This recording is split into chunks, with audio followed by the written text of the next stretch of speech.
ਸਤਿ ਸ਼੍ਰੀ ਅਕਾਲ ਸਾਰਿਆਂ ਨੂੰ। ਮੈਂ ਨਵਤੇਜ ਰੰਧਾਵਾ ਤੁਹਾਡੇ ਲਈ ਜਿੱਥੇ ਮੰਗਲਵਾਰ ਨੂੰ ਪੰਜਾਬ ਤੋਂ ਯਾਤਰੂ ਪ੍ਰੋਗਰਾਮ ਲੈ ਕੇ ਆਉਣਾ ਸਪੈਸ਼ਲ ਅਸੀਂ ਪ੍ਰੋਗਰਾਮ ਅੱਜ ਇੰਟਰਵਿਊ ਕਰਨ ਜਾ ਰਹੇ ਹਾਂ।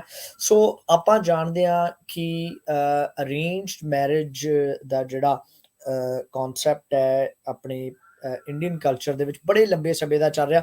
ਨਿਊਜ਼ੀਲੈਂਡ ਦੇ ਵਿੱਚ ਇਸ ਨੂੰ ਇੱਥੇ ਅਡੈਪਟ ਕੀਤਾ ਗਿਆ ਤੇ ਨੈਚੁਰਲੀ ਇਹ ਬੜੀ ਯੂਨੀਕ ਸੈਟਅਪ ਇੰਡੀਅਨ ਕਮਿਊਨਿਟੀ, ਜਿਸ ਦੇ ਵਿੱਚ ਥੋੜੀ ਪਾਕਿਸਤਾਨੀ ਕਮਿਊਨਿਟੀ ਨਾਲ ਦੇ ਨਾਲ ਕੁਝ ਇੱਕ ਮਿਡਲ ਈਸਟਰਨ ਕੰਟਰੀਜ਼ ਦੇ ਲੋਕ ਵੀ ਇਸ ਕੈਟਾਗਰੀ ਥੱਲੇ ਆ ਸਕਦੇ ਆ, ਜਿੱਥੇ ਕਿ ਤੁਹਾਡਾ ਪਾਰਟਨਰ ਜਿਹੜਾ ਨੈਚੁਰਲੀ ਆਪਾਂ ਅਰੇਂਜ ਮੈਰਿਜ ਦੇ ਥੱਲੇ ਜਾਣਦੇ ਆ ਕਿ ਸਪੈਸ਼ਲੀ ਉਹ ਇੰਡੀਆ ਤੋਂ ਆ ਸਕਦੇ ਨੇ, ਜਿੱਥੇ ਕਿ ਤੁਸੀਂ ਵਿਆਹ ਕਰਾਉਣੇ ਇੱਥੋਂ ਜਾਂਦੇ ਹੋ ਤੇ ਫਿਰ ਵੀਜ਼ੇ ਦੇ ਪੱਖੋਂ ਉਹਨਾਂ ਨੂੰ ਇੱਥੇ ਨਿਊਜ਼ੀਲੈਂਡ ਦੇ ਵਿੱਚ ਮੰਗਵਾ ਸਕਦੇ ਹੋ।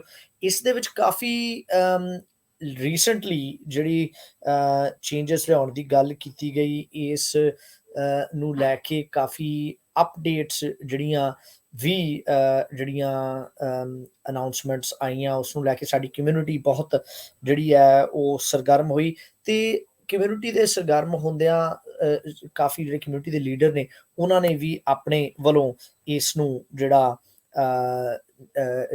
ਇੱਕ ਪ੍ਰਾਇੋਰਟੀ ਦੇ ਤੌਰ ਦੇ ਉੱਤੇ ਏਜੰਡਾ ਬਣਾਇਆ ਤੇ ਉਸ ਦੇ ਵਿੱਚ ਸਾਊਥ ਈਸਟ ਜਿਹੜੇ ਏਸ਼ੀਅਨ ਲੀਡਰਸ਼ਿਪ ਜਿਹੜਾ ਨੈਟਵਰਕ ਹੈ ਉਹਨਾਂ ਦੇ ਚੇਅਰਮੈਨ ਸਾਹਿਬਾਨ ਜਿਹੜੇ ਨੇ ਉਹਨਾਂ ਨੇ ਆਪਣੀ ਟੀਮ ਸਾਰਿਆਂ ਦੇ ਨਾਲ ਜਿਹੜੇ ਸੀਨੀਅਰ ਲੀਡਰ ਸਨ ਉਹਨਾਂ ਨਾਲ ਗੱਲ ਕਰਕੇ ਇਸ ਬਿੱਲ ਦੇ ਪੱਖੋਂ ਕਾਫੀ ਕੁਐਸਚਨੇਸ਼ਨ ਕੀਤਾ। ਸਾਡੇ ਨਾਲ ਉਹ ਔਨ 에ਅਰ ਹੋ ਗਏ ਨੇ, ਵੀਡੀਓ ਤੇ ਆਡੀਓ ਕਾਲ ਦੇ ਵਿੱਚ ਉਹਨਾਂ ਦਾ ਸਵਾਗਤ ਕਰਦੇ ਹਾਂ।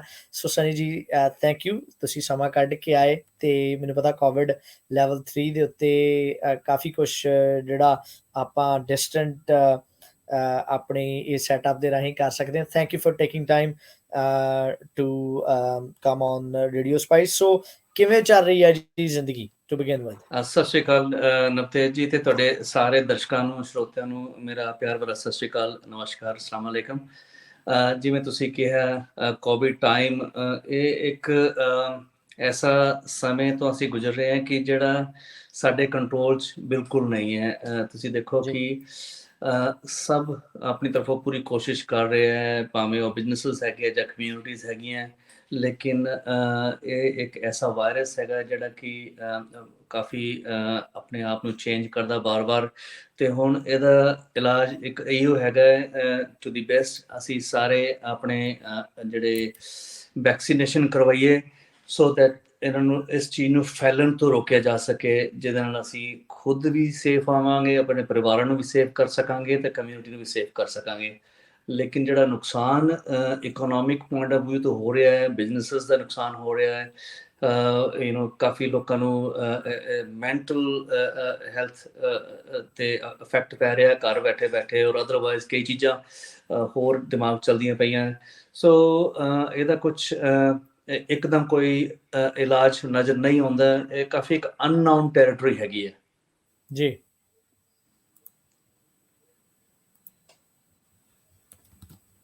ਜੀ ਜੀ ਜੀ ਜੀ। ਸੋ ਸਨੀ ਜੀ, ਇੰਟਰਸਟਿੰਗਲੀ ਨੈਚੁਰਲੀ ਇਸ ਸਾਰੇ ਦੇ ਵਿੱਚ ਆਪਾਂ ਜੇ ਅੱਜ ਦੀ ਜਿਹੜਾ ਡਿਸਕਸ਼ਨ ਪੁਆਇੰਟ ਹੈ ਉਸ ਵੱਲ ਨੂੰ ਆਈਏ ਤਾਂ ਅਰੇਂਜ ਮੈਰਿਜ ਦਾ ਜਿਹੜਾ ਵੀਜ਼ਾ, ਸਭ ਤੋਂ ਪਹਿਲਾਂ ਆਪਾਂ ਉੱਥੋਂ ਥੋੜ੍ਹੀ ਸ਼ੁਰੂਆਤ ਕਰਦੇ ਹਾਂ। ਇਹ ਹੈ ਕੀ ਕਨਸੈਪਟ? ਇਸ ਦੇ ਉੱਤੇ ਡਿਸਕਸ਼ਨ ਕਰਨ ਤੋਂ ਪਹਿਲਾਂ ਥੋੜਾ ਤੁਸੀਂ ਆਪਣੀ ਵਰਜ਼ਨ ਦੇ ਵਿੱਚ ਵੀ ਜੋ ਸਾਡੇ ਜਿਹੜੇ ਵਿਊਅਰਸ ਆ ਉਹਨਾਂ ਨੂੰ ਦੱਸਣਾ। ਤੁਸੀਂ ਇਹ ਦੇਖੋ ਕਿ ਸਭ ਤੋਂ ਪਹਿਲਾਂ ਅੱਜ ਸਾਡੀ ਜਿਹੜੀ ਇੱਥੇ ਕਮਿਊਨਿਟੀ ਹੈਗੀ ਹੈ, ਸਾਊਥ ਏਸ਼ੀਅਨ ਕਮਿਊਨਿਟੀ ਔਰ ਇਨ ਪਾਰਟਿਕੂਲਰ ਇੰਡੀਅਨ ਕਮਿਊਨਿਟੀ ਜਿਹੜੀ ਹੈਗੀ ਹੈ, ਉਹ ਕਰੀਬ 2.5 ਲੱਖ ਦੇ ਆਸ-ਪਾਸ ਸਟਰੋਂਗ ਕਮਿਊਨਿਟੀ ਹੈਗੀ ਹੈ ਔਰ 125 ਸਾਲਾਂ ਤੋਂ ਸਾਡੀ ਇੱਥੇ ਬੇਸ ਹੈਗਾ ਨਿਊਜ਼ੀਲੈਂਡ 'ਚ, ਜਿਹਨੂੰ ਤੁਸੀਂ ਕਹਿ ਸਕਦੇ ਹੋ। ਲੇਕਿਨ ਇਹ ਇੱਕ ਪਾਸੇ ਤੇ ਖੁਸ਼ੀ ਦੀ ਗੱਲ ਹੈ, ਦੂਜੇ ਪਾਸੇ ਥੋੜਾ ਸਾਨੂੰ ਕੰਸਰਨ ਵੀ ਹੈਗਾ ਹੈ, ਅਫਸੋਸ ਵੀ ਹੁੰਦਾ ਕਿ ਅੱਜ ਵੀ ਅਸੀਂ ਆਪਣੇ ਰਾਈਟਸ ਵਾਸਤੇ ਜਾਂ ਆਪਣੇ ਵਜੂਦ ਵਾਸਤੇ ਤੇ ਆਪਣੇ ਕਲਚਰ ਦੀ ਅਵੇਅਰਨੈਸ ਵਾਸਤੇ ਲੜਾਈ ਲੜਦੇ ਪਏ ਹੈ। ਜਿਹੜਾ ਕਲਚਰਲੀ ਅਰੇਂਜ ਜਿਹੜਾ ਮੁੱਦਾ ਹੈਗਾ ਉਹ ਤੁਹਾਨੂੰ ਪਤਾ ਹੈ ਕਿ ਜਿੱਥੇ ਸਾਡੇ ਕੌਂਟੀਨੈਂਟ ਸਬ ਕੌਂਟੀਨੈਂਟ ਭਾਵੇਂ ਉਹ ਇੰਡੀਆ ਜਾਂ ਪਾਕਿਸਤਾਨ ਹੈ, ਨੇਪਾਲ ਹੈ, ਬੰਗਲਾਦੇਸ਼, ਅਫਗਾਨਿਸਤਾਨ ਜਾਂ ਉੱਧਰ ਮਿਡਲ ਈਸਟਰਨ ਕੰਟਰੀਜ਼ ਹੈਗੀਆਂ, ਉਹਦੇ ਵਿੱਚ ਇਹ ਇੱਕ ਕਾਫੀ ਇੰਪੋਰਟੈਂਟ ਟ੍ਰੈਡੀਸ਼ਨ ਹੈਗਾ, ਜਿਹੜੇ ਕਿ ਪਿੱਛੇ ਤੁਸੀਂ ਕਹਿ ਸਕਦੇ ਹੋ ਕਿ ਕਈ ਹਜ਼ਾਰਾਂ ਸਾਲਾਂ ਤੋਂ ਸਾਡੀ ਇੱਕ ਵੈਲਿਊਜ਼ ਰਹੀਆਂ ਨੇ। ਉਹਦੇ ਵਿੱਚ ਕਾਫੀ ਪੋਜ਼ਿਟਿਵ ਸਾਈਡ ਹੈਗੀਆਂ। ਨਾਲ ਤੁਸੀਂ ਦੇਖੋ ਕਿ ਇਹ ਇੱਕ ਐਸੀ ਮੈਰਿਜ ਇੰਸਟੀਟਿਊਸ਼ਨ ਹੈ ਜੋ ਕਿ ਵਰਲਡ ਦੀ ਮੋਸਟ ਸਕਸੈਸਫੁਲ ਮੈਰਿਜ ਇੰਸਟੀਟਿਊਸ਼ਨ ਕਹਿ ਸਕਦੇ ਹਾਂ, ਜਿਹਦਾ ਡਿਵੋਰਸ ਰੇਟ ਵੀ ਬਹੁਤ ਹੀ ਨੈਗਲੀਜੀਬਲ ਹੈ, 4%। ਇਹਦੇ ਵਿੱਚ ਜਦ ਕੋਈ ਵੀ ਵਿਆਹ ਸ਼ਾਦੀਆਂ ਜਿਵੇਂ ਸਭ ਨੂੰ ਤੁਹਾਨੂੰ ਪਤਾ ਹੈਗਾ ਹੁੰਦੀਆਂ, ਤੇ ਉਹ ਇੱਕ ਪੂਰੀ ਇੱਕ ਬੜੀ ਜ਼ਿੰਮੇਦਾਰੀ ਦਾ ਕੰਮ ਹੈਗਾ ਹੈ, ਜਿਹਦੇ 'ਚ ਇਹ ਸ਼ਾਦੀ ਦੋ ਬੰਦਿਆਂ ਦੀ ਨਹੀਂ, ਬਲਕਿ ਇਹ ਇੱਕ ਦੋ ਪਰਿਵਾਰਾਂ ਦੀ ਜਾਂ ਦੋ ਕਹਿ ਸਕਦੇ ਹੋ ਕਿ ਦੋ ਕਮਿਊਨਿਟੀਜ਼ ਦੀ ਗੱਲ ਕਰ ਸਕਦੇ ਹੋ ਹੁੰਦੀ ਹੈ, ਜਾਂ ਦੋ ਪਿੰਡਾਂ ਦੀ ਗੱਲ ਹੁੰਦੀ ਹੈ, ਜਾਂ ਜਿੱਥੇ ਕਿ ਹਰੇਕ ਦਾ ਆਪਣਾ ਆਪਣਾ ਇੱਕ ਵੈਲਿਊਜ਼ ਇੱਕ ਦੂਜੇ ਘਰ ਲੈ ਕੇ ਆਣੀ। ਜਦੋਂ ਕੋਈ ਨਵੀਂ ਵਿਆਹੀ ਲੜਕੀ ਆਉਂਦੀ ਹੈ ਔਰ ਉਹ ਇੱਕ ਆਪਣੀ ਵੈਲਿਊਜ਼ ਉੱਥੇ ਐਡ ਕਰਦੀ ਹੈ। ਸੋ ਲੋਟ ਆਫ ਪੋਜ਼ਿਟਿਵ ਥਿੰਗਸ। ਲੇਕਿਨ ਇੱਥੇ ਜਦੋਂ ਅਸੀਂ ਨਿਊਜ਼ੀਲੈਂਡ 'ਚ ਇੱਥੇ ਆਏ ਹਾਂ, ਸਾਡੇ ਜਿਹੜੇ ਅੱਗੇ ਜਨਰੇਸ਼ਨਸ ਹੈਗੀਆਂ ਜਾਂ ਜਿਹੜੇ ਵਿਆਹ ਦੇ ਲਾਇਕ ਮੁੰਡੇ ਕੁੜੀਆਂ ਹੈਗੀਆਂ, ਉਹਨਾਂ ਵਾਸਤੇ ਇਹ ਅੱਜ ਕੋਈ ਨਵੀਂ ਗੱਲ ਨਹੀਂ ਹੈ। ਵੀ ਤੁਸੀਂ ਤੁਹਾਨੂੰ ਜ਼ਿਆਦਾ ਪਤਾ ਹੈ, ਤੁਸੀਂ ਬਹੁਤ ਪੁਰਾਣੇ ਹੋ ਇੱਥੇ, ਤੁਹਾਡਾ ਪਰਿਵਾਰ ਬਹੁਤ ਪੁਰਾਣਾ ਹੈ, ਕਿ ਪਿਛਲੇ ਕਈ 80-90 ਸਾਲਾਂ ਤੋਂ ਇਹ ਲੜਾਈ ਚੱਲਦੀ ਪਈ ਹੈ। ਕਈ ਵਾਰ ਇੱਦਾਂ ਹੋਇਆ ਨਿਊਜ਼ੀਲੈਂਡ ਵਿੱਚ ਕਿ ਡਿਸਕ੍ਰਿਮੀਨੇਸ਼ਨ ਹੋਇਆ, ਕਿ ਜਿਹੜੇ ਬਿਲਕੁਲ ਅਲਾਉ ਨਹੀਂ ਸੀ ਕਿ ਅਸੀਂ ਆਪਣੇ ਇੰਡੀਆ ਜਾ ਕੇ ਉੱਥੇ ਵਿਆਹ ਸ਼ਾਦੀ ਰਚਾ ਪਾਈਏ, ਜਾਂ ਉੱਥੋਂ ਦੀ ਕੁੜੀ ਜਾਂ ਮੁੰਡਾ ਇੱਥੇ ਲਿਆ ਸਕੇ, ਜਿਹੜੇ ਕਿ ਸਾਡੀ ਆਪਣੀ ਕਮਿਊਨਿਟੀ ਦਿਖਾਵੇ ਔਰ ਆਪਣੇ ਵੈਲਿਊਜ਼ ਨਾਲ ਮਿਲ ਕੇ ਇੱਥੇ ਰਵੇ। ਸੋ ਉਹਦੇ ਵਾਸਤੇ ਕਾਫੀ ਜਿਹੜੀ ਜਨਰੇਸ਼ਨਸ ਹੈਗੀਆਂ, ਉਹਨਾਂ ਨੇ ਆਪਣੀ ਇੱਕ ਲੜਾਈ ਲੜੀ। ਉਸ ਤੋਂ ਬਾਅਦ ਉਹ ਇੱਕ ਗੌਰਮੈਂਟ ਨੂੰ ਅਵੇਅਰਨੈਸ ਕਰਵਾਈ, ਉਸ ਨੂੰ ਇੰਪਲੀਮੈਂਟ ਕਰਵਾਇਆ।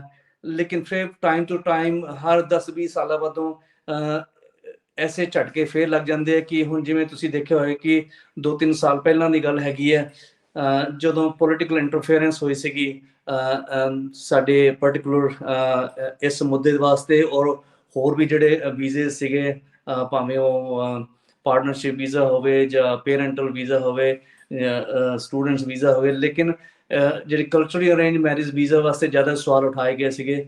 ਉਹਦੇ ਵਿੱਚ ਸਭ ਤੋਂ ਜ਼ਿਆਦਾ ਜਿਹੜਾ ਸਾਨੂੰ ਪੇਨ ਹੋਈ ਸੀਗੀ ਕਮਿਊਨਿਟੀ ਨੂੰ, ਜਾਂ ਦੁੱਖ ਹੋਇਆ ਸੀਗਾ, ਉਹ ਸੀਗਾ ਇੱਕ ਕੈਬਨਿਟ ਮਿਨਿਸਟਰ ਸ਼ੇਨ ਜੋਨਸ ਨੇ ਉਸ ਟਾਈਮ ਇਸ ਮੁੱਦੇ ਤੇ ਕਾਫੀ ਐਰੋਗੈਂਸ ਤੇ ਕਾਫੀ ਕੀ ਕਹਿ ਸਕਦੇ ਹਾਂ, ਬਹੁਤ ਗਲਤ ਤਰੀਕੇ ਨਾਲ ਇੱਕ ਰੇਸਿਸਟ ਰੈਂਟਸ ਉਹਨੇ, ਤੁਹਾਨੂੰ ਪਤਾ ਕੀ ਕਹੇ ਸੀਗੇ, ਉਹਦੇ ਨਾਲ ਕਾਫੀ ਨੁਕਸਾਨ ਹੋਇਆ ਸੀਗਾ ਉਹਨਾਂ ਦਿਨਾਂ 'ਚ। ਫਿਰ ਉਹ ਵੀਜ਼ੇ ਵੀ ਕਾਫੀ ਦਿਨ ਤੱਕ ਬੰਦ ਹੋ ਗਏ, ਕਿਉਂਕਿ ਉਹਦੇ 'ਚ ਪੋਲੀਟੀਕਲ ਇੰਟਰਫੇਰੈਂਸ ਹੋਇਆ ਸੀਗਾ। ਫਿਰ ਸਾਡੀ ਕਮਿਊਨਿਟੀਜ਼ ਉੱਥੇ ਇਕੱਠੀ ਹੋਈਆਂ, ਜਿਹਦੇ ਵਿੱਚ ਪਹਿਲੀ ਵਾਰ ਅਸੀਂ ਮੀਟਿੰਗ ਕੀਤੀ ਸੀਗੀ ਆਪਣੇ community leaders the. That was probably September-October 2019 ਦੀ ਗੱਲ ਹੈਗੀ ਹੈ। ਇਸ ਮਾਮਲੇ 'ਚ ਉਸ ਪਰਟੀਕੂਲਰ ਇਸ਼ੂ ਨੂੰ ਐਡਰੈਸ ਕਰਾਉਣ ਵਾਸਤੇ ਫਿਰ ਇਹ ਇੱਕ ਆਪਸ ਤੋਂ ਸਾਡਾ ਭਾਈਚਾਰੇ ਤੋਂ ਐਗਰੀਮੈਂਟ ਹੋਇਆ ਸੀਗਾ ਕਿ ਅਸੀਂ ਇੱਕ ਆਪਣਾ ਐਸਾ ਗਰੁੱਪ ਬਣਾਈਏ, ਜਿਹਦੇ ਵਿੱਚ ਫਿਰ ਅਸੀਂ ਇਮੀਗ੍ਰੇਸ਼ਨ ਨਿਊਜ਼ੀਲੈਂਡ ਨਾਲ ਦੇ ਜਾਂ ਹੋਰ ਉੱਧਰ ਜਿਹੜੇ ਅਥਾਰਟੀਜ਼ ਹੈਗੀ ਹੈ ਉਹਨਾਂ ਦੇ ਨਾਲ ਇਹ ਇੱਕ ਡਿਸਕਸ਼ਨ, ਇੱਕ ਡਾਇਲੋਗ ਔਰ ਇੱਕ ਇੰਗੇਜਮੈਂਟ ਸ਼ੁਰੂ ਕੀਤੀ ਜਾਏ, ਜਿੱਥੇ ਕਿ ਅਸੀਂ ਉਸ ਅੰਡਰਸਟੈਂਡਿੰਗ ਨੂੰ ਐਨਹਾਂਸ ਕਰਵਾਈਏ ਤੇ ਉਹਨਾਂ ਨੂੰ ਇਹ ਸਮਝ ਦਿੱਤੀ ਜਾਵੇ ਕਿ ਇਸ ਪਰਟੀਕੂਲਰ ਜਿਹੜੇ ਸਾਡੇ ਕਸਟਮਸ ਹੈਗੇ ਜਾਂ ਟ੍ਰੈਡੀਸ਼ਨਸ ਹੈਗੇ ਆ ਜਾਂ ਇਸ ਤਰ੍ਹਾਂ ਦੀ ਮੈਰਿਜਸ ਹੈਗੀਆਂ, ਉਹਦੀ ਵੈਲਿਊ, ਉਹਦੇ ਮਾਇਨੇ ਸਾਡੇ ਵਾਸਤੇ ਕੀ ਹੈ। ਉਹ ਫਿਰ ਅਸੀਂ ਪਹਿਲੀ ਵਾਰ ਇਮੀਗ੍ਰੇਸ਼ਨ ਨਿਊਜ਼ੀਲੈਂਡ ਦੀ ਜਿਹੜੀ ਸੀਨੀਅਰ ਮੈਨੇਜਮੈਂਟ ਟੀਮ ਸੀਗੀ, ਉਹਨੂੰ ਦਸੰਬਰ 2019 ਚ ਬੁਲਾ ਕੇ ਫਿਰ ਉੱਥੇ ਗੱਲਬਾਤ ਕੀਤੀ ਸੀਗੀ। ਜਦੋਂ ਮੈਮੋਰੈਂਡਮ ਵੀ ਪੇਸ਼ ਕੀਤਾ ਗਿਆ ਤੇ ਕਾਫੀ ਕਮਿਊਨਿਟੀ ਲੀਡਰਸ ਉਹਦੇ ਚ ਸ਼ਾਮਿਲ ਸਨ। ਉਸ ਤੋਂ ਬਾਅਦ ਇਹ ਫਿਰ ਇੱਕ ਮੰਥਲੀ ਮੀਟਿੰਗਸ ਦੇ ਰੂਪ ਵਿੱਚ ਗੱਲਬਾਤ ਹੁੰਦੀ ਰਹੀ ਹੈ। ਉਹਦੇ ਵਿੱਚ ਅਸੀਂ ਟਾਈਮ ਟੂ ਟਾਈਮ ਇਹ ਜਿਹੜਾ ਇਸ਼ੂ ਹੈਗਾ ਹੈ ਇਸ ਨੂੰ ਪੁਸ਼ ਕਰਦੇ ਰਹੇ ਹਾਂ ਤਾਂ ਕਿ ਉਸ ਚੀਜ਼ ਦੀ ਜਿਹੜੀ ਅਵੇਅਰਨੈਸ ਉਹ ਜ਼ਿਆਦਾ ਹੋਵੇ, ਤਾਂ ਕਿ ਉਹ ਪਾਲਿਸੀ ਨੂੰ ਉਸਨੂੰ ਇਨਫਲੂਐਂਸ ਕੀਤਾ ਜਾ ਸਕੇ, ਆਪਰੇਸ਼ਨਲ ਸਾਈਡ ਨੂੰ ਇਨਫਲੂਐਂਸ ਕੀਤਾ ਜਾ ਸਕੇ। ਸੋ ਇਸੇ ਦੌਰਾਨ ਇਹ ਗੱਲਬਾਤ ਕਰਦੇ ਹਾਂ ਜਿਹੜੀ ਸਾਡੀ ਮੀਟਿੰਗ ਹੋਣੀ ਸੀਗੀ face to face in September. So ਉਹ ਉਸ ਤੋਂ ਬਾਅਦ ਇਹ ਫਿਰ ਅੱਗੇ ਗੱਲਬਾਤ ਹੋਰ ਸ਼ੁਰੂ ਹੋਈ। ਲੇਕਿਨ ਕੋਈ ਐਸਾ ਸਪੈਸੀਫਿਕ ਤੁਸੀਂ ਜਾਣਕਾਰੀ ਚਾਹੁੰਦੇ ਹੋ ਤਾਂ ਮੈਂ ਉਹਦੇ ਤੇ ਗੱਲ ਕਰ ਸਕਦਾ। ਜੀ ਨੈਚੁਰਲੀ ਸਨੀ ਜੀ, ਜਿੱਥੇ ਕਿ ਆਪਾਂ ਜਾਣਦੇ ਹਾਂ ਕਿ ਤੁਸੀਂ ਵੀ ਗੱਲ ਕੀਤੀ ਕਿ ਇਹ ਵੀਜ਼ਾ ਬੜਾ ਯੂਨੀਕ ਵੀਜ਼ਾ, ਟੈਂਪਰਰੀ ਵੀਜ਼ਾ ਹੈ, ਐਪਲੀਕੇਸ਼ਨ ਆਊਟਸਾਈਡ ਨਿਊਜ਼ੀਲੈਂਡ ਦੇ ਪੱਖੋਂ ਵੀ ਇਹ 3 ਮਹੀਨੇ ਦੀ ਲੈਂਥ ਦਾ ਜਿਹੜਾ ਦਿੱਤਾ ਜਾਂਦਾ, ਤੇ ਇਹਦੇ ਵਿੱਚ ਨਿਊਜ਼ੀਲੈਂਡ ਦੇ ਵਿੱਚ ਆ ਕੇ ਵੀ ਮੈਰਿਜ ਕੋਈ ਕਰਵਾ ਸਕਦਾ। ਨਿਊਜ਼ੀਲੈਂਡ ਜਿਹੜਾ ਆ ਸਕਦਾ ਜਦੋਂ ਓਵਰਸੀਜ਼ ਤੁਸੀਂ ਮੈਰਿਡ ਹੋ ਗਏ ਹੋ, ਤੇ ਤੁਸੀਂ ਪਾਰਟਨਰਸ਼ਿਪ ਵੀਜ਼ਾ ਜਿਹੜਾ ਜਦੋਂ ਇੱਥੇ ਤੁਸੀਂ ਆਪਣੇ ਪਾਰਟਨਰ ਦੇ ਨਾਲ ਨਿਊਜ਼ੀਲੈਂਡ ਦੇ ਵਿੱਚ ਰਹਿ ਰਹੇ ਹੋ, ਤੇ ਨਾਲ ਦੇ ਨਾਲ ਇਸ ਦੀ ਕੈਟੇਗਰੀ ਦੇ ਵਿੱਚ ਮੈਰਿਜ ਜਿਹੜੀ ਆ ਉਹ ਪਾਰਟਨਰ ਤੇ ਤੁਹਾਡੇ ਤੋਂ ਇਲਾਵਾ ਕੋਈ ਵੀ ਹੋਰ ਉਸ ਦਾ ਸਾਰਾ ਮੈਚ ਮੇਕਰ ਜਾਂ ਕਿਵੇਂ ਅਰੇਂਜ ਕਰਨਾ ਹੁੰਦਾ। ਤੇ ਇਸ ਦੇ ਨਾਲ ਨਾਲ ਜਿਹੜੀ ਮੈਰਿਜ ਆ ਉਹ ਵੀ 3 ਮਹੀਨਿਆਂ ਦੇ ਵਿੱਚ ਹੋਣੀ ਆ। ਸੋ ਜੇ ਤੁਸੀਂ ਓਵਰਸੀਜ਼ ਮੈਰੀ ਕਰਦੇ ਹੋ 3 ਮਹੀਨਿਆਂ ਦੇ ਵਿੱਚ ਜਿਹੜੀ ਆ ਤੁਹਾਨੂੰ ਅਪਲਾਈ ਕਰਨਾ ਪੈਂਦਾ ਵੀਜ਼ਾ ਨਿਊਜ਼ੀਲੈਂਡ ਆਉਣ ਦਾ। ਸੋ ਇਸ ਨੂੰ ਲੈ ਕੇ ਲੇਟੈਸਟ ਜਿਹੜੀ ਸਰਕਾਰ ਸੀ ਉਹਨਾਂ ਨੇ ਕੀ ਚੇਂਜਸ ਕੀਤੀਆਂ? ਹਾਂ, ਉਸ ਜਿਹੜੀ ਸਾਡੀ ਮੀਟਿੰਗ ਹੋਈ ਹੈ ਪਿਛਲੇ ਹਫਤੇ, ਕਿਉਂਕਿ ਪਹਿਲਾਂ ਫੇਸ ਟੂ ਫੇਸ ਮੀਟਿੰਗ ਨਹੀਂ ਹੋ ਸਕੀ ਸੀਗੀ ਸੈਪਟੈਂਬਰ ਵਿੱਚ ਕੋਵਿਡ ਲਾਕਡਾਊਨ ਕਰਕੇ, ਤੇ ਉੱਥੇ ਸਾਨੂੰ ਇਹ ਅਪਡੇਟ ਔਰ ਇਹ ਪ੍ਰੋਗਰੈਸ ਦੀ ਜਾਣਕਾਰੀ ਦਿੱਤੀ ਗਈ ਸੀਗੀ ਕਿ ਇਸ ਵੀਜ਼ੇ ਜਿਹੜਾ ਇਹ ਵੀਜ਼ਾ ਤੁਹਾਨੂੰ ਜਿਵੇਂ ਤੁਸੀਂ ਕਿਹਾ ਕਿ ਕਾਫੀ ਇੱਕ ਮੁਸ਼ਕਲ ਵੀਜ਼ਾ ਰਿਹਾ ਹੈ, ਤੇ ਉਹ ਹਰ ਇੱਕ ਦਾ ਰੁਝਾਨ ਇਸ ਵੀਜ਼ੇ ਤੇ ਜ਼ਿਆਦਾ ਹੈਗਾ, ਧਿਆਨ ਜ਼ਿਆਦਾ ਹੈਗਾ। ਤੇ ਉਹਨਾਂ ਨੇ ਕੁਝ ਪੁਆਇੰਟਸ ਸਾਨੂੰ ਉੱਥੇ ਸ਼ੇਅਰ ਕੀਤੇ, ਸਾਨੂੰ ਪ੍ਰੈਜ਼ੈਂਟ ਕੀਤੇ, ਜਿਹਦੇ ਵਿੱਚ ਕਰੀਬ 8 ਕਮਿਊਨਿਟੀ ਲੀਡਰਸ ਉੱਥੇ ਸ਼ਾਮਿਲ ਸਨ ਇਸ ਮੀਟਿੰਗ ਵਿੱਚ, ਰਿਪਰੈਜ਼ੈਂਟਿੰਗ ਇੰਡੀਆ, ਪਾਕਿਸਤਾਨ, ਬੰਗਲਾਦੇਸ਼, ਨੇਪਾਲ, ਅਫਗਾਨਿਸਤਾਨ। ਤੇ ਉਹਨਾਂ ਪੁਆਇੰਟਾਂ ਵਿੱਚ ਉਹਨਾਂ ਨੇ ਪਹਿਲੀ ਗੱਲ ਇਹ ਦੱਸੀ ਸੀਗੀ ਕਿ ਇਹ ਜਿਹੜਾ ਵਿਜ਼ਟਰ ਵੀਜ਼ਾ ਹੈਗਾ ਹੈ ਕਲਚਰਲੀ ਅਰੇਂਜ ਮੈਰਿਜਸ ਕੈਟੇਗਰੀ ਵਿੱਚ, ਇੱਕ ਇਸੇ ਵੀਜ਼ੇ ਨੂੰ ਇੱਕ ਸਪੈਸ਼ਲ ਤੁਸੀਂ ਕਹਿ ਸਕਦੇ ਕਿ ਇੰਪੋਰਟੈਂਸ ਦਿੱਤੀ ਜਾ ਰਹੀ ਹੈ। ਸੋ ਇਹਦੀ ਜਿਹੜੀ ਹੈਗੀ ਹੈ ਪ੍ਰੋਸੈਸਿੰਗ ਉਹ ਇਸ ਪੈਂਡੈਮਿਕ ਵਿੱਚ ਅਸੀਂ ਕੰਟੀਨਿਊ ਰੱਖਾਂਗੇ। ਇਮੀਗ੍ਰੇਸ਼ਨ ਨੇ ਕਿਹਾ ਕਿ ਉਹ ਕੰਟੀਨਿਊ ਰੱਖਣਗੇ ਇਹਦੇ ਵਿੱਚ, ਤਾਂ ਕਿ ਇਸ ਨੂੰ ਇੱਕ ਸਪੈਸ਼ਲ ਇੰਪੋਰਟੈਂਸ ਦਿੱਤੀ ਜਾਏ, ਇੱਕ ਰਿਲੀਫ ਦਿੱਤਾ ਜਾਏ ਜਿਹੜੇ ਐਪਲੀਕੈਂਟਸ ਹੈਗੇ ਆ। ਜਦਕਿ ਤੁਹਾਨੂੰ ਪਤਾ ਕਿ ਇਸ ਟਾਈਮ ਜਿਹੜੇ ਜ਼ਿਆਦਾ ਕਰਕੇ ਆਫਸ਼ੋਰ ਟੈਂਪਰਰੀ ਵੀਜ਼ਾਸ ਨੇ ਉਹ ਸਸਪੈਂਡਡ ਨੇ, ਲੇਕਿਨ ਉਹ ਜਿਹੜੀ ਸਸਪੈਂਸ਼ਨ ਹੈਗੀ ਹੈ ਉਹ ਕਲਚਰਲੀ ਅਰੇਂਜ ਵਿਜ਼ਟਰ ਵੀਜ਼ਾ ਤੇ ਲਾਗੂ ਨਹੀਂ ਹੋਵੇਗੀ। That was one. ਸੈਕੰਡਲੀ ਉਹਨਾਂ ਨੇ ਕਿਹਾ ਕਿ ਜਿਸ ਵੀ ਪਰਸਨ ਨੂੰ ਇਹ culturally arrange marriage visa visitor visa ਦਿੱਤਾ ਜਾਏਗਾ ਉਹ ਬਾਰਡਰ ਰਿਸਟ੍ਰਿਕਸ਼ਨਸ ਤੋਂ ਐਗਜ਼ੈਂਪਟ ਹੋਣਗੇ, ਤਾਂ ਕਿ ਉਹ ਨਿਊਜ਼ੀਲੈਂਡ ਨੂੰ ਟਰੈਵਲ ਕਰ ਸਕਣ, ਜਦਕਿ ਜਿਹੜੇ ਦੂਜੇ ਇਸ ਟਾਈਮ ਵੀਜ਼ੇ ਹੈਗੇ ਆ ਉਹ ਐਗਜ਼ੈਂਪਟਡ ਨਹੀਂ ਨੇ। ਤੀਜਾ ਜਿਹੜਾ ਸੀਗਾ, ਜਿਹੜਾ ਕਿ ਅਸੀਂ ਉਸ ਕੁਐਸਚਨ ਨੂੰ ਮੈਂ ਦੁਬਾਰਾ ਵੀ ਰੱਖਿਆ ਉਸ ਮੀਟਿੰਗ 'ਚ ਟੂ ਕਲੈਰੀਫਾਈ ਕਿ ਜਿਹੜਾ 1 ਸਾਲ ਰਹਿਣ ਵਾਲਾ ਜਿਹੜਾ ਇੱਕ ਮੁੱਦਾ ਸੀਗਾ ਕਿ ਜੀ ਦੋਨੋਂ ਲੜਕਾ ਲੜਕੀ ਜਿਨ੍ਹਾਂ ਦੀ ਸ਼ਾਦੀ ਹੋਣੀ ਹੈ ਉਹ ਇਹ ਸਿੱਧ ਕਰਨ ਕਿ ਉਹ 1 ਸਾਲ ਇੱਕ ਰਿਲੇਸ਼ਨਸ਼ਿਪ 'ਚ ਰਹੇ ਹੈਗੇ ਆ।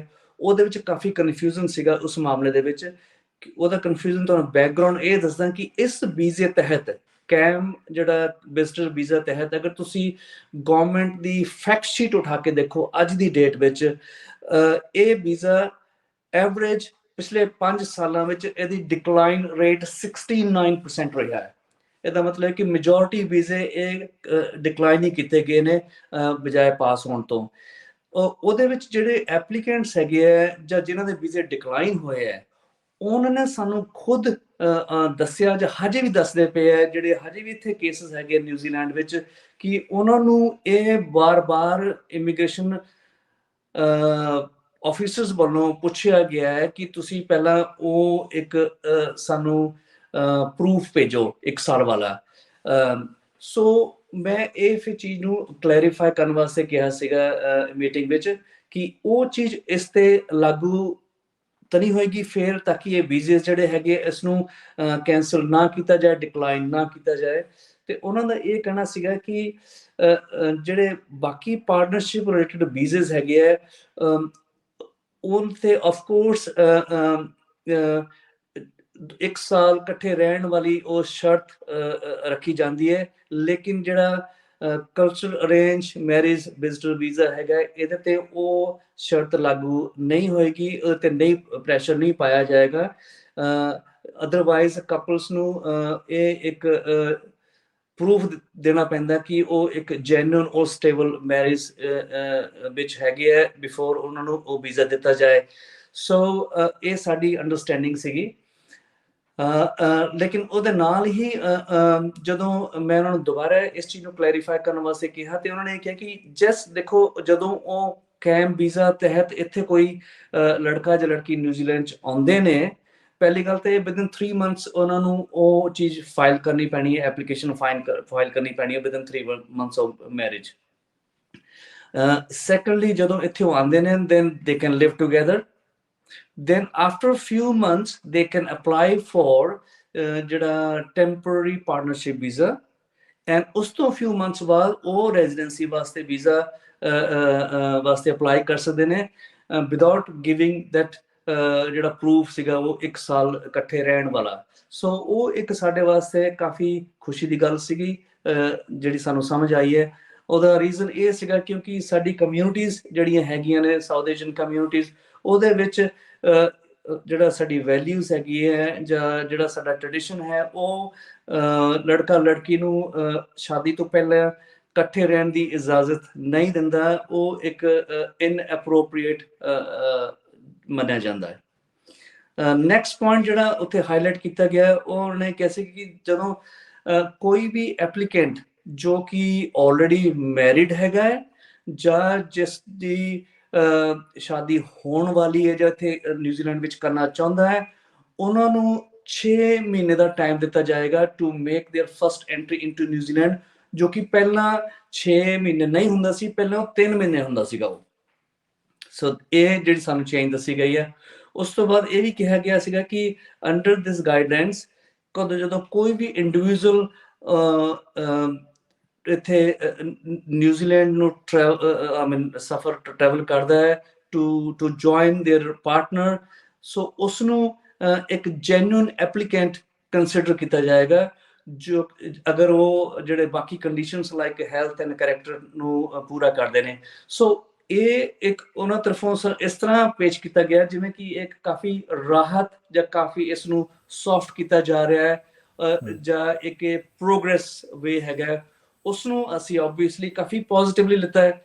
ਸੋ ਮੈਂ ਇੱਥੇ ਇਹ ਵੀ ਕਹਿਣਾ ਚਾਹਾਂਗਾ ਕਿ ਜਿਹੜਾ ਇੱਕ ਅਜੀਬੋ-ਗਰੀਬ ਥੋੜਾ ਜਿਹਾ ਕਨਫਿਊਜ਼ਨ ਦੇਖਿਆ ਜਾ ਰਿਹਾ ਕਮਿਊਨਿਟੀ ਵਿੱਚ, ਮੈਂ ਉਹਨਾਂ ਨੂੰ ਇਹ ਇੱਕ ਕਲੈਰੀਫਾਈ ਕਰਨਾ ਚਾਹੁੰਦਾ ਹੈ ਔਰ ਤੁਹਾਡੇ ਥਰੂ ਦੱਸਣਾ ਚਾਹੁੰਦਾ ਹੈ ਕਿ ਦੇਖੋ ਕਿ ਅਸੀਂ ਜਿਹੜੇ ਹੈਗੇ ਆ ਵੀ ਆਰ ਦੀ ਕਮਿਊਨਿਟੀ ਰਿਪਰੈਜ਼ੈਂਟੇਟਿਵਸ।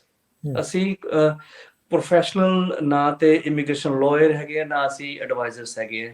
ਸੋ ਵੀ ਅਸੀਂ ਜਿਹੜੇ ਉਹ ਮੁੱਦੇ ਇਹਨਾਂ ਅਥਾਰਟੀਜ਼ ਦੇ ਨਾਲ ਪਿਕਅਪ ਕਰਦੇ ਆ ਜਾਂ ਡਿਸਕਸ ਕਰਦੇ ਆ ਜਿਹਦੇ ਤੇ ਜਿਹੜੇ ਕਮਿਊਨਿਟੀ ਨੂੰ ਇਫੈਕਟ ਕਰਦੇ ਆ।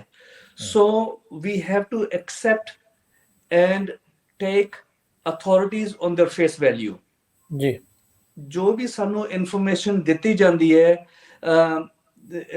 ਜੋ ਵੀ ਇਨਫੋਰਮੇਸ਼ਨ ਉਹਨਾਂ ਕੋਲੋਂ ਸ਼ੇਅਰ ਕੀਤੀ ਜਾਂਦੀ ਹੈ, ਜਿਸ ਤਰ੍ਹਾਂ ਸ਼ੇਅਰ ਕੀਤੀ ਜਾਂਦੀ ਹੈ, the way they present and interpret in the meetings, so ਅਸੀਂ ਉਸ ਚੀਜ਼ ਨੂੰ ਉਸੇ ਤਰ੍ਹਾਂ ਅੱਗੇ ਕਮਿਊਨਿਟੀਜ਼ ਨਾਲ ਸ਼ੇਅਰ ਕਰੀਦਾ ਹੈ।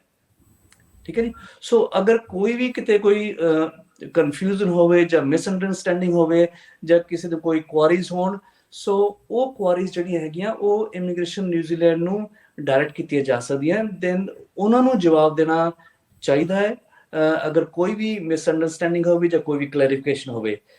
ਬਲਕਿ ਸਾਡੀ ਤਰਫੋਂ ਇੱਕ ਗੁੱਡ ਫੇਥ ਵਿੱਚ ਇੱਕ ਕਮਿਊਨਿਟੀ ਦੀ ਇੰਟਰਸਟ ਵਿੱਚ ਅੱਗੇ ਅਸੀਂ ਇਸ ਗੱਲ ਨੂੰ ਜਾਂ ਕਿਸੇ ਵੀ ਮੁੱਦੇ ਨੂੰ ਅਸੀਂ ਉੱਥੇ ਪਿਕਅਪ ਕਰਦੇ ਹਾਂ। ਔਰ ਸਾਡਾ ਜਿਹੜਾ ਮੇਨ ਮਕਸਦ ਹੈਗਾ ਇਹਨਾਂ ਮੀਟਿੰਗਸ ਵਾਸਤੇ, ਉਹ ਜਿਵੇਂ ਤੁਹਾਨੂੰ ਕਿਹਾ ਕਿ ਅਸੀਂ ਇੱਕ ਪ੍ਰੋਐਕਟਿਵ ਅਪਰੋਚ ਸ਼ੁਰੂ ਕੀਤੀ ਸੀਗੀ, ਜਾਂ ਜਿਹੜੀ ਕੰਟੀਨਿਊਇੰਗ ਇੰਗੇਜਮੈਂਟ ਹੈਗੀ ਹੈ, ਉਹਦੇ 'ਚ ਅਸੀਂ ਇਹ ਇੱਕ ਐਫਰਟਸ ਕਰ ਰਹੇ ਹਾਂ ਕਿ ਇੱਕ ਇਨਹੈਂਸਡ ਅੰਡਰਸਟੈਂਡਿੰਗ ਜਿਹਨੂੰ ਕਹਿ ਸਕਦੇ ਕਿ ਉਹ ਕ੍ਰੀਏਟ ਕੀਤੀ ਜਾਏ ਇਮੀਗ੍ਰੇਸ਼ਨ ਨਿਊਜ਼ੀਲੈਂਡ ਨਾਲ, ਜਿਹੜੀ ਅਸੀਂ 2 ਸਾਲਾਂ ਤੋਂ ਕਰ ਰਹੇ ਹਾਂ। ਔਰ ਅਸੀਂ ਉਹਨਾਂ ਮੁੱਦਿਆਂ ਤੇ ਅਸੀਂ ਐਡਵੋਕੇਟਿੰਗ ਕਰ ਰਹੇ ਹਾਂ ਜਿਹੜੇ ਕਾਫੀ ਆਊਟਸਟੈਂਡਿੰਗ ਮੁੱਦੇ ਰਹੇ ਹੈਗੇ ਇਮੀਗ੍ਰੇਸ਼ਨ ਦੇ ਰਿਲੇਟਡ, ਜਿਹਦੇ ਵਿੱਚ ਇੱਕ ਕਲਚਰਲ ਅਰੇਂਜ ਵੀਜ਼ਾ ਵਾਲਾ ਮੁੱਦਾ ਵੀ ਹੈਗਾ ਹੈ। ਸਭ ਤੋਂ ਸਾਡਾ ਜਿਹੜਾ ਮੇਨ ਆਬਜੈਕਟਿਵ ਹੈ ਉਹ ਹੈਗਾ ਕਿ ਇਹ ਜਿਹੜੀ ਪਾਲਿਸੀਜ਼ ਹੈਗੀਆਂ ਉਹਨਾਂ ਨੂੰ, ਸਪੈਸ਼ਲੀ ਉਹ ਪਾਲਿਸੀਜ਼ ਜਿਨ੍ਹਾਂ ਦਾ ਕਮਿਊਨਿਟੀਜ਼ ਤੇ ਇਫੈਕਟ ਪੈਂਦਾ ਹੈ, ਉਹਨਾਂ ਪਾਲਿਸੀਜ਼ ਨੂੰ ਰਿਵਿਊ ਕੀਤਾ ਜਾਏ ਤਾਂ ਕਿ ਉਹ ਉਸਨੂੰ ਇੱਕ ਰਾਈਟ ਡਾਇਰੈਕਸ਼ਨ ਵਿੱਚ ਉਸ ਪਾਲਿਸੀਜ਼ ਨੂੰ ਸੈੱਟ ਕੀਤਾ ਜਾਏ, ਜੋ ਕਿ ਸਾਡੀ ਜਿਹੜੀ ਡਾਇਵਰਸਿਟੀ ਹੈਗੀ ਹੈ ਜਾਂ ਜਿਹੜੀ ਅਸੀਂ ਸਟਰੋਂਗ ਕਮਿਊਨਿਟੀਜ਼ ਨੂੰ ਬਿਲਡ ਕਰਨ ਦੀ ਇੱਕ ਮੁਹਿੰਮ ਹੈਗੀ ਹੈ, ਉਸ ਨੂੰ ਇੱਕ ਮਾਨਤਾ ਮਿਲੇ। ਬੜਾ ਵਿਸਤਾਰ ਦੇ ਨਾਲ ਤੁਸੀਂ ਸਨੀ ਜੀ, ਇਨਫੈਕਟ ਮੇਰੇ ਜਿਹੜੇ ਸਵਾਲ ਸੀ ਤੁਸੀਂ ਉਹਨਾਂ ਦੇ ਵੀ ਜਵਾਬ ਆਪਣੇ ਆਪ ਹੀ ਤਕਰੀਬਨ ਦੇ ਦਿੱਤੇ।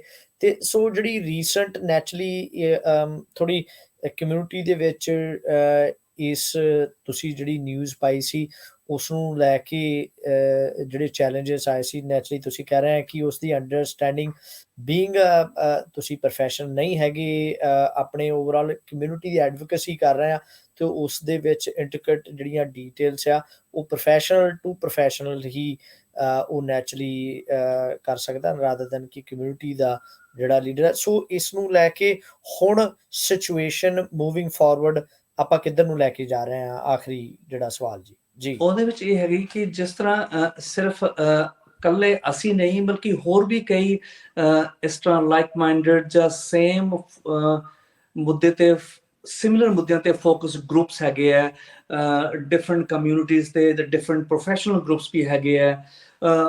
ਸਾਡੀ ਜਿਹੜੀ ਇੱਕ ਬੇਸਿਕ ਲੜਾਈ ਜਿਹੜੀ ਹੈਗੀ ਹੈ ਉਹ ਕਮਿਊਨਿਟੀ ਵਾਸਤੇ ਜਸਟਿਸ ਦੀ ਹੈਗੀ ਹੈ, ਜਾਂ ਕਮਿਊਨਿਟੀਜ਼ ਨੂੰ ਇੱਕ ਇੰਪੋਰਟੈਂਸ ਜਿਹੜੀ ਉਹ ਇੱਕ ਡਿਊ ਇੰਪੋਰਟੈਂਸ ਹੈਗੀ ਹੈ ਉਹ ਮਿਲੇ, ਉਸ ਵਾਸਤੇ ਹੈਗੀ ਹੈ। ਸੋ ਅਸੀਂ ਇਸ ਮੁਹਿੰਮ ਨੂੰ ਬਿਲਕੁਲ ਜਾਰੀ ਰੱਖਾਂਗੇ।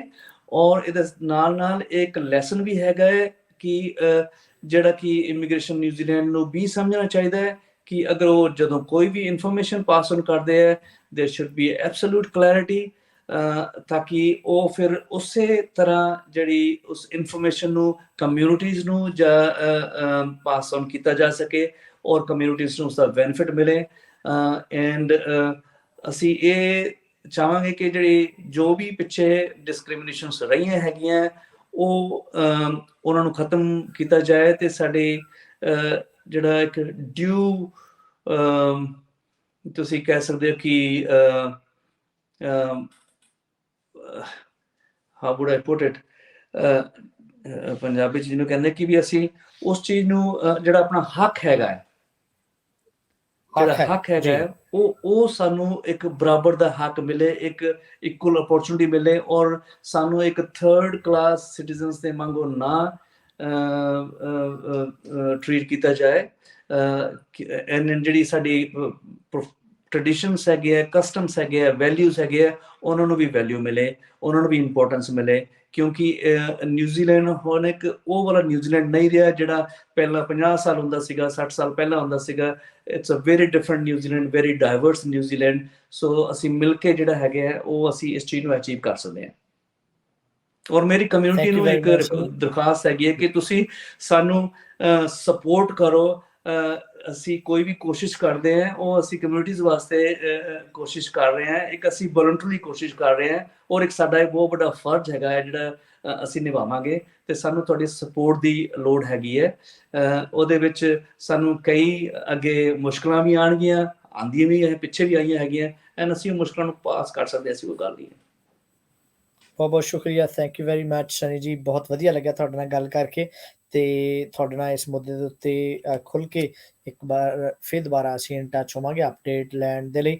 ਕੀਮਤੀ ਵਕਤ ਦੇ ਵਿੱਚੋਂ ਸਮਾਂ ਕੱਢਣ ਦੇ ਲਈ ਬਹੁਤ ਬਹੁਤ ਸ਼ੁਕਰੀਆ, ਥੈਂਕ ਯੂ। ਇਹ ਸਨ ਸਨੀ ਕੌਸ਼ਲ ਜੀ, ਜਿਨ੍ਹਾਂ ਨੇ ਜਾਣਕਾਰੀ ਦਿੱਤੀ ਕਲਚਰੀ ਅਰੇਂਜ ਮੈਰਿਜ ਦਾ ਵੀਜ਼ਾ ਅਪਡੇਟ, ਤੇ ਜੋ ਵੀ ਹੁਣ ਤੱਕ ਜਾਣਕਾਰੀ ਹੈ ਉਸ ਨੂੰ ਤੁਹਾਡੇ ਨਾਲ ਸਾਂਝਾ ਕੀਤਾ। ਸ਼ੁਕਰੀਆ ਜੀ, ਥੈਂਕ ਯੂ, ਜ਼ਰੂਰ ਜੀ, ਬਹੁਤ ਧੰਨਵਾਦ। ਮਿਹਰਬਾਨੀ ਨਵਤੇਜ ਜੀ, ਤੇ ਸਾਰੇ ਸਰੋਤਿਆਂ ਨੂੰ ਦੁਬਾਰਾ ਤੋਂ ਮੇਰਾ ਸਤਿ ਸ਼੍ਰੀ ਅਕਾਲ, ਰੱਬ ਰਾਖਾ, ਫਿਰ ਮਿਲਾਂਗੇ ਜੀ।